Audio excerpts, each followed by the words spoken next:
நல்ல பையனே கெடுத்து விட்டுருவா இவன். He's mind mummy. என்னமோ பண்ணுங்க, நான் போய் கிளம்புறேன். அதை பண்ண முதல்ல. அடியே ஃபோனை போட்டு எப்போ வருவேன்னு கேளு, அதுக்கப்புறம் இருக்கு உனக்கு. சொல்லிட்டீல கேட்க மாட்டேனே. எங்கே உன்னை கூட்டிச்செல்ல சொல்வாய் எந்தன் காதில் மெல்ல.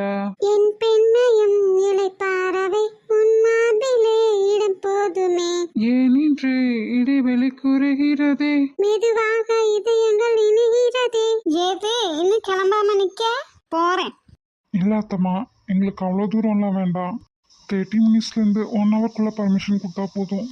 இருக்கட்டும் விக்கி, இவ தானே ஆசைப்பட்டு கேட்டது, எனக்கு தெரியும். அதுவும் இல்லாமல் மறுபடியும் போய் அவங்க அப்பாட்ட பேச முடியாது. அவங்க அப்பா எப்படி? அதான் எனக்கும் தெரியல. மாமனாருக்கும் மாப்பிள்ளைக்கும் இடையில நாங்கள் 2 பேரும் வரலப்பா. தேங்க்யூ அத்தம்மா, நான் மாமாட்ட பேசிக்கிறேன்.